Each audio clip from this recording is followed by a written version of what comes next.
Hello everyone, कैसे हैं आप सब। उम्मीद करते हैं आप सब बहुत अच्छे होंगे। 2025 में एसईओ काफी ज्यादा बदल चुका है। हमें रैंकिंग्स में भी काफी ज्यादा बदलाव देखने को मिल रहा है। अब पहले क्या होता था, पहले हम कोई भी कीवर्ड रिसर्च करते थे, उसको टाइटल में डालते थे, उसको आर्टिकल के अंदर डालते थे, थोड़े बहुत बेसिक ऑप्टिमाइजेशन करने के बाद, बैकलिंक्स बनाने के बाद हम किसी भी वेबसाइट को इजिली रैंक कर लिया करते थे।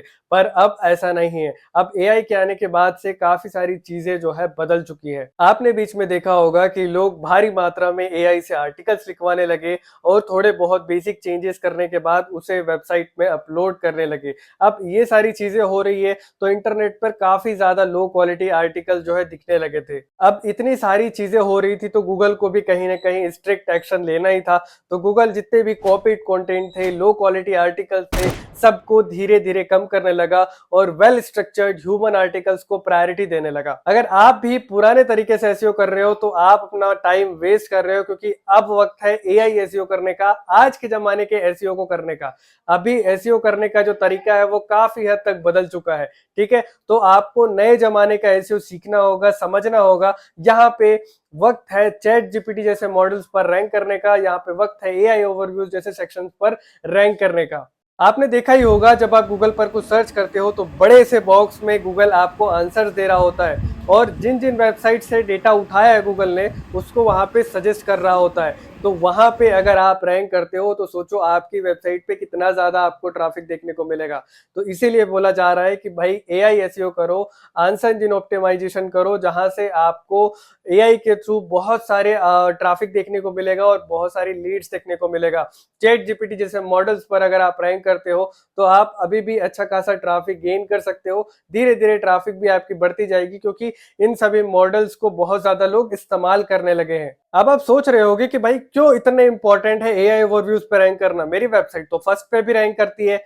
तो सुनिए, अगर आपकी वेबसाइट फर्स्ट पे भी रैंक कर रही है तो भी कोई मतलब नहीं है, क्योंकि जब आप कोई भी कीवर्ड सर्च करते हो तो सबसे पहले एआई ओवरव्यूज का बड़ा सा सेक्शन आपको वहां पे देखने को मिलता है। फिर फीचर्ड स्निपेट का सेक्शन वहां पे आपको देखने को मिलता है। फिर आपको एफएक्यू का सेक्शन देखने को मिलता है। उसके बाद आपके वेबसाइट्स वहां पे लिस्ट होते हैं, टॉप 10 वेबसाइट जो है लिस्ट होता है।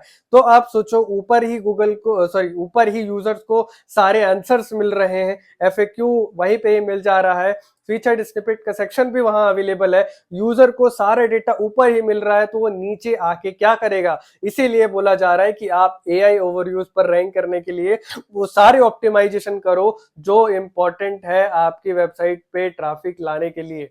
ठीक है, आपकी वेबसाइट पे लीड्स लाने के लिए। 2025 में एआई ओवरव्यूज वाकई में बहुत इंपॉर्टेंट हो जाता है, जहां पे आप अपनी वेबसाइट को एआई ओवरव्यूज के लिए ऑप्टिमाइज करते हो, चैट जीपीटी जैसे मॉडल्स के लिए ऑप्टिमाइज करते हो, ताकि आपको ज्यादा से ज्यादा वहां से ट्रैफिक देखने को मिले। अब आप सोच रहे होगे कि भाई एआई ओवरव्यूज पर रैंक करने का एक्चुअल तरीका क्या है, 2025 में हम ऐसा क्या करें कि हमारी जो वेबसाइट है वो एआई ओवरव्यूज पे या चैट जीपीटी जैसे मॉडल्स पर रैंक करे। तो रैंक करने के लिए यहाँ पे बात आती है टॉपिकल अथॉरिटी और सेमेंटिक एसईओ की। अब ये टॉपिकल अथॉरिटी क्या है? जब आप किसी एक टॉपिक को डिटेल में और अच्छे से कवर करते हो तो आपकी वेब की टॉपिकल अथॉरिटी बढ़ती है। अब गूगल और एआई इंजिन्स ना सिर्फ आपकी पेज की क्वालिटी देखते हैं, बट वो आपकी पूरी वेब की एक्सपर्टीज को एनालाइज करते हैं। अगर आप किसी टॉपिक पर consistent, interlinked and semantically rich content publish करते हैं तो गूगल भी मानता है कि आप उस पर्टिकुलर टॉपिक के एक्सपर्ट हो। और ये 2025 में इंपॉर्टेंट है, क्योंकि एआई सिर्फ कीवर्ड्स ही नहीं, टॉपिक्स और एंटिटीज को समझता है।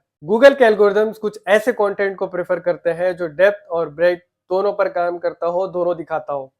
तो दोस्तों, अगर आपको 2025 में अच्छी रैंकिंग चाहिए तो आपको सेमेंटिक एसईओ पर फोकस करना होगा, आपकी टॉपिकल अथॉरिटी बढ़ानी होगी। अब आपको सिर्फ एक कीवर्ड पर काम नहीं करना, प्रॉपर टॉपिक को अच्छे से कवर करना है, वेल स्ट्रक्चर्ड आर्टिकल आपको लिखना है, ताकि गूगल उसी से रिलेटेड और भी कीवर्ड्स पर आपको रैंक दे सके।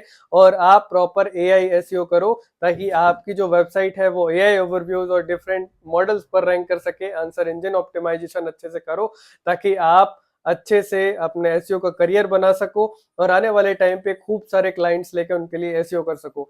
अगर आपको ये वीडियो अच्छा लगा हो तो इस चैनल को जरूर सब्सक्राइब करिएगा। वीडियो को देखने के लिए बहुत बहुत शुक्रिया।